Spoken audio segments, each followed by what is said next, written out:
નમસ્કાર, હું છું પ્રિયા અને તમે જોઈ રહ્યા છો જનતા કી જાણકારી ન્યૂઝ। નજર કરીએ આજના સમાચારો। ગીર સોમનાથ જિલ્લા ભાજપ દ્વારા ડોક્ટર બાબા સાહેબ આંબેડકરની પુણ્યતિથિ નિમિત્તે ભવ્ય ઉજવણી। વેરાવળ ટાવર ચોક ખાતે આવેલ ડોક્ટર બાબા સાહેબ આંબેડકરની પ્રતિમાને પુષ્પાંજલિ અર્પણ કરાઈ। પ્રદેશ ભાજપ મંત્રી, જિલ્લા ભાજપ પ્રમુખ, મહામંત્રી, પૂર્વ પ્રમુખ, શહેર પ્રમુખ, અનુસૂચિત મોરચાના અગ્રણીઓ સહિતની ઉપસ્થિતિ આજરોજ। ડોક્ટર બાબા સાહેબ આંબેડકરની પુણ્યતિથિને ભાજપ દ્વારા પરિનિર્માણ દિવસ તરીકે ઉજવવામાં આવે છે, જેના ભાગરૂપે આજરોજ વેરાવળના ટાવર ચોક ખાતે જિલ્લા ભાજપ દ્વારા ભવ્ય ઉજવણી કરવામાં આવી હતી, જેમાં ટાવર ચોક ખાતે આવેલ ડોક્ટર બાબા સાહેબ આંબેડકરની પ્રતિમાને પુષ્પાંજલિ કરી તેમાં પુષ્પક તેમજ કેલેન્ડરનું વિતરણ કરવામાં આવેલ હતું।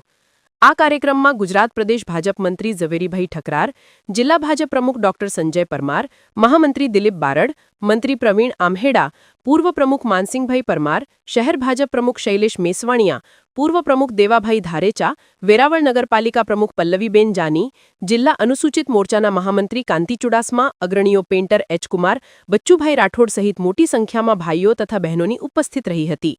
કાર્યક્રમ બાદ સાંસ્કૃતિક કાર્યક્રમ તેમજ ડોક્ટર બાબા સાહેબ આંબેડકરના જીવનશૈલી અને તેમના દ્વારા દેશને અપાયેલ બંધારણ પર એક બેઠકનું આયોજન પણ કરાયું હતું। માનસિંહ પરમાર, ગીર સોમનાથ જિલ્લાના ભારતીય જનતા પાર્ટીના પૂર્વ અધ્યક્ષ, આજરોજ વેરાવળ ટાવર ચોક મુકામે પરમ વંદનીય ડૉક્ટર બાબા સાહેબ આંબેડકરનો પુણ્યતિથિ, જેને ભારતીય જનતા પાર્ટી દ્વારા પરિનિર્માણ દિવસ તરીકે ઉજવવામાં આવે છે। આજરોજ સમગ્ર ગુજરાત અને સમગ્ર દેશમાં દરેક જગ્યાએ ડૉક્ટર બાબા સાહેબ આંબેડકરે આપેલા બલિદાન, એમણે આપેલા સંવિધાનની વાત કરવાની અને ડૉક્ટર બાબા સાહેબ આંબેડકરને પુષ્પાંજલિ કરવાની।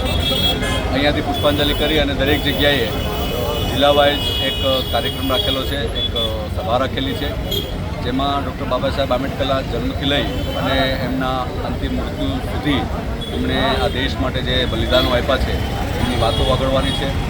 અને એના ભાગરૂપે ભારતીય જનતા પાર્ટીની સ્થાપના 1980માં થઈ, એ પછી જ્યારથી સરકાર ભારતીય જનતા પાર્ટીની ગુજરાતમાં હોય કે કેન્દ્રમાં બનેલી છે, બાબા સાહેબ આંબેડકરે આપેલા જે સિદ્ધાંતો હતા એ સિદ્ધાંતોને આધારે ભારતીય જનતા પાર્ટી કાયમી માટે હાલે છે અને એના આધારે એનો આધારસ્તંભ રૂપે ભારતીય જનતા પાર્ટીની દરેક યોજના છે એ માત્ર ને માત્ર ડૉક્ટર બાબા સાહેબ આંબેડકરે આપેલા જે સમાજની જે સમરસતાનો ભાવ છે એના આધારે સમગ્ર યોજનાઓ અમલમાં આવી છે।